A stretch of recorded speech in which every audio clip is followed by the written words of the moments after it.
Ça, c'est la vidéo numéro 36 sur la préparation du concours de EAMAC. Donc, si vous n'avez pas encore vu d'autres vidéos, je vous invite à aller regarder ces vidéos-là. Aujourd'hui, je vais terminer l'exercice 4 qu'on a sur le concours de EAMAC 2022. Donc, pour cet exercice 4, j'avais déjà fait l'exercice 3. Donc, si ça vous intéresse, je vous invite à regarder sur la chaîne YouTube. Pour chaque exercice, vous avez le numéro et donc vous pouvez regarder dans la playlist de la préparation du concours sans problème. Donc pour commencer, on a la fonction qui est définie par ça. Donc vous voyez là, on a cette fonction à deux variables. On veut étudier les extrémas locaux de la fonction f et par la suite déterminer l'image de la fonction. Pour commencer, vous savez, pour étudier les extrémas, je vais tout simplement calculer les dérivées partielles de notre fonction. Donc, si je commence pour répondre à la première question, je vais calculer la dérivée partielle de f par rapport à x. Donc, ça, c'est ça. Et la dérivée partielle de f au point xy par rapport à y. Donc, en calculant ceci, donc vous voyez là, on a bien cette fonction. Donc, je vais commencer par dériver avec celui-là. Donc, j'aurai 12x au carré. Et si je dérive ceci par rapport à x, j'ai plus 7y. Et en dérivant ceci par rapport à x, j'ai tout simplement plus 1. Si je dérive par rapport à y, mais comme j'ai le moins là, j'aurai donc moins 12y carré. Et là, j'aurai toujours plus 7x. Mais là, j'aurai moins y. Moins 1, pardon, parce que c'est la dérivée. Donc voilà, j'ai les dérivées partielles. Maintenant, vous savez, pour résoudre ou pour trouver nos extrémas et par la suite trouver leur nature, il faut résoudre ce système égal à 0. Donc, j'obtiens un système de deux équations à deux inconnues. Plus 7y plus 1 égale à 0. Et moins 12y carré plus 7x plus 1 égale à 0. Alors c'est pas plus 1, c'est moins 1. Alors, attention, vous voyez bien qu'on a le carré dans cette équation. Donc, on ne peut pas résoudre aussi facilement comme si on avait un système. Alors, je vais faire la somme de mes deux équations. En faisant la somme, j'ai 12x au carré moins y carré plus 7 facteur de x plus y égale à 0. Parce que quand je vais faire la somme, vous voyez que ça et ça disparaît. Je factorise ici par 12 et là par 7. Maintenant, vous voyez que je peux mettre x plus y en facteur. Et là, il me restera 12 facteurs de x moins y. Et là, il me restera donc 7. Ceci égale à 0. Donc, en continuant ma résolution, ça veut dire que x plus y égale à 0 ou 12 facteurs de x moins y plus 7 égale à 0. Et de là, on a x égale à moins y ou 12x égale à 12y moins 7. Donc, x égale à y moins 7 sur 12. Donc, voilà, j'ai trouvé ça.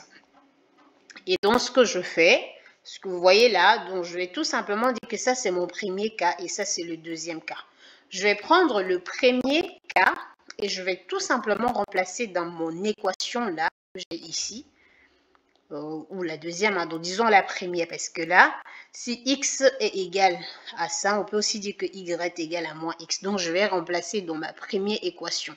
En remplaçant, j'obtiens donc 12x carré moins 7x plus 1 égale à 0. Donc ça, c'est le premier cas où je prends y égale à moins x.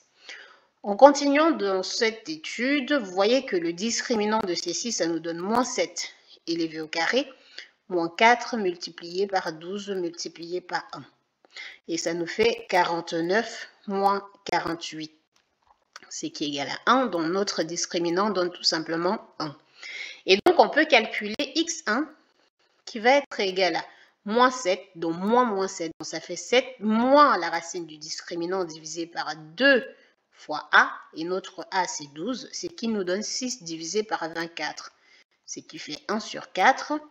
Et on peut avoir le cas de x2 qui fait 7 plus 1 divisé par 2 fois 12, ça fait 8 divisé par 24, ce qui nous donne 1 sur 3. Donc, on a trouvé 2x et vous voyez que pour chaque x, on a chaque y. Donc, en prenant ça, alors je vais tout simplement reprendre d'abord cette couleur. Donc, x égale à 1 sur 4, ce qui entraîne donc que y va égal à moins 1 sur 4. Donc là, je dis qu'on a un premier équilibre qui est tout simplement E1. ou ça, et moins 1 sur 4. Dans le deuxième cas, si je prends, j'ai tout simplement pour x égale à 1 sur 3, cela veut dire que y va être égal à moins 1 sur 3. On trouve un deuxième point qui va être E2, 1 sur 3 et moins 1 sur 3. Donc, n'oublions pas qu'on a utilisé le premier cas. Il nous faut utiliser ce deuxième cas pour voir ce qu'il en est de l'autre solution de y. Donc, je prends ce deuxième cas, je le mets là. Dans le deuxième cas, on a dit que y, alors regardez bien, on a dit que x était égal à y moins 7 sur 12. Donc, je remplace toujours dans notre équation, mais par contre, je vais remplacer dans cette deuxième équation. Alors, ça pouvait être l'inverse, hein, donc ça pouvait être aussi y et on remplace également dans la première équation, mais bon, sans embrouiller et tout. Donc, en remplaçant dans cette deuxième équation, qu'est-ce qu'on obtient? On obtient tout simplement moins, je vais un peu raccourcir ça avant d'agrandir par la suite. Donc, on obtient moins 12 y carré plus 7 facteur de y moins 7 sur 12 moins 1 égale à 0. Donc, je vais un peu agrandir maintenant. Et là, maintenant, ce que je vais faire, je vais tout simplement regrouper ce qui fait moins 12y carré plus 7y moins 49 divisé par 12 moins 1 égale à 0. Donc, si je rends le dernier terme au même dénominateur, j'ai moins 12y carré plus 7y moins 61 divisé par 12 égale à 0. Je calcule le discriminant de cette équation. Son discriminant, ça nous fait tout simplement 7 élevé au carré moins 4 fois moins 12 fois moins 61 divisé par 12. Et donc, si je prends moins 61 divisé par 12, observez bien, je peux simplifier les 12 qu'on a là. Ce moins et moins, ça devient plus. Donc, j'obtiens 49 moins 4 fois 61. Et donc, ceci est tout simplement négatif. Donc, dans ce cas-là, on n'a pas de solution. Conclusion, que ce soit dans les deux cas comme on a choisi, on a juste ce point E1, 1 sur 4 moins 1 sur 4, et E2, qui est 1 sur 4, 1 sur 3, pardon, et moins 1 sur 3. Donc, maintenant, il nous faut trouver la nature de E1 et de E2. Alors, pour trouver la nature, je vous rappelle juste la notion, il faut que calculer les dérivées partielles de la fonction qu'on a là, les dérivées secondes et les dérivées partielles secondes. Et pour ça, je vais avancer. Hein. Donc là, ce qu'on cherche, la nature de ces points. Notre fonction, c'était f de x. Alors, on avait déjà calculé les dérivées partielles, donc je vais tout simplement partir de ces dérivées partielles-là. On a là. Et en calculant les dérivées partielles, on a tout simplement dérivé partielle au carré par rapport à x carré. Ça nous donne 24x. Et dérivé carré de f par rapport à x et par rapport à y, ça fait 7. Dérivé carré de f par rapport à y carré, ça nous fait moins 24y. Donc, c'est tout simplement ces dérivés que j'ai calculés. Donc, vous savez, pour donner la nature des extrémas qu'on a calculés, il suffit de vérifier. Je vous donne directement le coup si vous l'avez oublié. Donc, en fait, on a R qui est la dérivée carrée de f par rapport à x au carré au point A. Et S qui est la dérivée carrée de f par rapport à x et par rapport à y au point A. T qui est la dérivée carrée de f par rapport à x par rapport à y carré. Donc, par rapport à y carré au point A. Donc, pour cette fonction, en fait, si ces conditions sont vérifiées, on arrive à conclure. Donc, si R fois T moins S au carré est supérieur à 0 et R est supérieur à 0, donc F admet un minimum relatif en A. Et dans le cas où si RT moins S au carré est supérieur à 0 et R est inférieur à 0, F admet un maximum relatif en A. Dans le cas où on a plutôt si R fois t moins s carré est inférieur à 0, à ce moment-là, f n'admet pas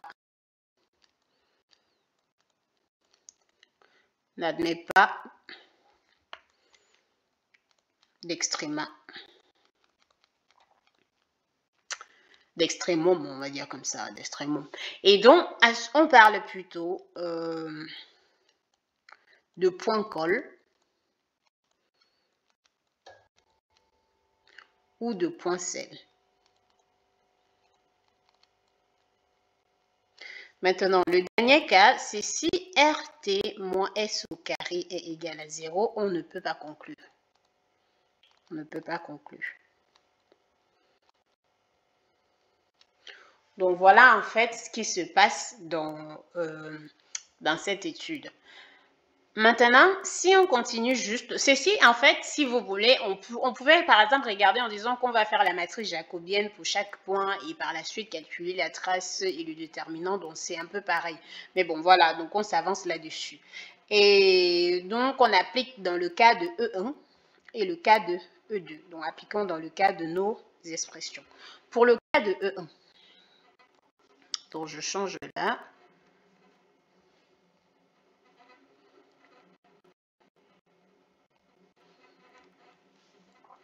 Donc, pour E1, qui est 1 sur 4 et moins 1 sur 4, si on calcule R va nous donner quoi? Ça va nous donner tout simplement 24 moins fois 1 sur 4, ça fait 6. Et S va donner 7. Et T va donner moins 24 fois moins 1 sur 4, ce qui fait 6. Et alors, si je fais R fois T moins S au carré, ça nous fait 6 fois 6 moins 7 au carré. Donc, ça fait 36 moins 49, ce qui est négatif. On a bien vu que dans le cas négatif, qui est ce cas, F n'admet pas d'extrémum. Donc là, on va dire que F n'admet pas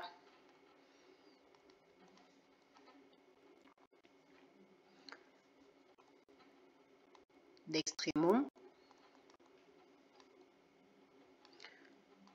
en E1. Et même, donc on peut continuer avec ce que j'ai dit, dès qu'on a un point col ou point sel. Maintenant, le deuxième cas, regardons pour le cas pour E2. On a les coordonnées 1 sur 3 et moins 1 sur 3. R, dans le cas de E2, ça fait 24 fois 1 sur 3, ce qui est égal à 8. Et S est toujours égal à 7 et T égale à moins 24 fois moins 1 sur 3, ce qui est égal à 8. Donc, si je fais RT moins S au carré, ça fait 8 fois 8 moins 7 au carré. Donc, ça fait 64 moins 49, ce qui est positif. Alors, donc, on voit bien que ceci est positif, mais en plus de ça, R qui est là est positif. Donc, si on va dire et R est positif, donc F admet un minimum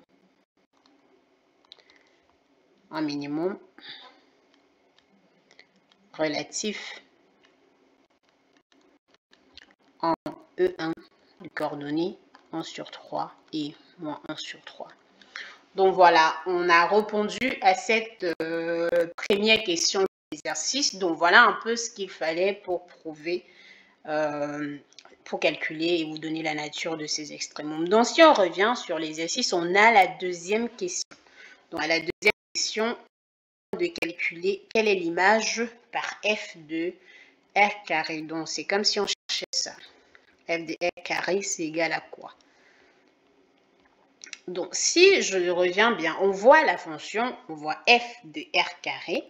Donc, en fait, c'est comme si f de r carré, si on veut l'écrire, c'est les couples x, non, par les couples, c'est f de xy avec xy qui appartiennent à r carré. On voit bien que si on calcule ceci, Ou on pouvait dire que c'est un grand X. Si on voit bien que si on calcule ceci, tous les éléments qu'on va prendre, on a le X puissance 3 moins ça. Donc, on peut à un moment donné avoir les valeurs positives ou les valeurs négatives. Donc, pour ma part, cette image est tout simplement égale à R. Donc, l'image par F de R carré est tout simplement égale à R. Donc voilà, c'est tout pour cette vidéo. Donc on a pris 15 minutes donc, pour une épreuve de 4 heures et toutes les explications que je vais donner. Vous voyez que l'épreuve de 2022, c'était l'épreuve qui était vraiment accessible à tous. Et donc si vous voyez dans ce genre d'épreuve à voix 20, ça sera le plus intéressant. Donc si vous avez aimé la vidéo, n'hésitez pas à partager, n'hésitez pas à me dire en commentaire si vous n'avez pas compris quelque chose. Et on se retrouve très bientôt pour une nouvelle vidéo.